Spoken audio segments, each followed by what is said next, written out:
As a money coach who's been seeing clients regularly for nearly a decade, you can imagine how many times I'm asked the question of how much cash you should keep in your account. I wish there was a one size fits all answer. Sure, there are some general rules of thumb to follow when determining how much cash should stay in your account after all of your bills are accounted for, but everyone's situation is unique. As you work to figure out the appropriate amount of buffer or extra cash in your account, I want you to keep in mind things that come up for you. Maybe you have kids, maybe you live at home, maybe your job is stable. Each of these scenarios and many more will play a role in helping you determine how much extra cash should be left in your account. I'm going to walk you through a few steps to help you figure out that number for you and your situation. So, number one, start with your budget. There is no way you can determine how much cash to keep in your account if you don't have a budget. A budget provides the exact information you need to know: how much money is coming in, how much money should be going out, and what's left over.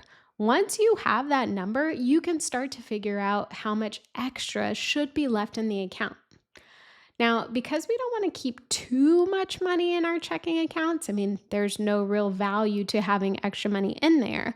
A good baseline buffer to start with is about 1 to 2 weeks worth of your monthly bills. So, to get this amount, add up all of your monthly bills and responsibilities, so gas and groceries, but not discretionary.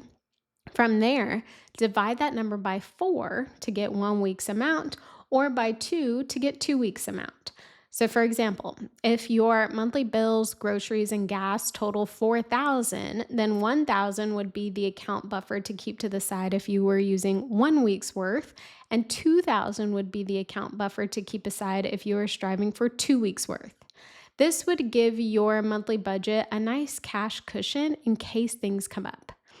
If you don't have a budget, let me create one for you. I create custom budget plans for my clients. Visit citygirlsavings.com to get yours. Next thing, you want to consider your income security. When determining your account buffer, taking into account your current job and income stability plays a big role. Stable income means you're not at risk of losing that income stream. Variable income means your income fluctuates regularly or it's just not guaranteed. You can probably guess that if most of your income is variable or inconsistent, you'll want to have a bigger cash buffer. If your income is stable and not at risk of things like industry decline, company turnover, just company layoffs, then that 1 to 2 weeks worth of expenses as an account buffer is still a good place to start.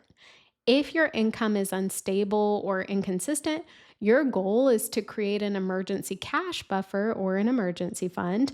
And at that point, you'd want to get closer to 4 to 6 weeks worth of your monthly expenses. This gives you at least 1 to 1.5 months of financial reserves while you work to secure additional income. An emergency cash buffer is like a mini version of your emergency fund, which ultimately should be 3 to 6 months worth of your expenses. Income stability plays a huge role in how quickly you'll want to build up your emergency amounts. Okay, so next you'll want to factor in your dependents and your lifestyle needs. So earlier I mentioned that everyone's situation is unique. Failing to think about your current lifestyle needs or the people who depend on you financially may result in you not having enough reserves if something were to come up. As you think about your cash cushion, think about your situation. Do you have kids or family responsibilities? Do you live at home with your parents? Are your financial obligations minimal? More people relying on you and your income means a larger cash buffer is needed. Also consider single or shared households. If you split living expenses with other people, that means you won't need as much cash in your account because the likelihood and risk of something coming up is spread across multiple people and incomes. So, widen your thought process to personal lifestyle choices as well. If you travel a lot, live in a high cost of living area, or just need additional funds for medical expenses, consider increasing your account buffer or having additional savings accounts for these specific things. You may not need to tap into like your medical savings, but at least it can earn interest in a high yield savings account, and that would benefit you more than keeping that extra in your checking account anyways. So remember this, there is no universal number for how much cash you should keep in your account. I think the goal here is to create a buffer that matches your current lifestyle, your current needs, and your current priorities. This could change in the future, but we can only work with the information we have right now.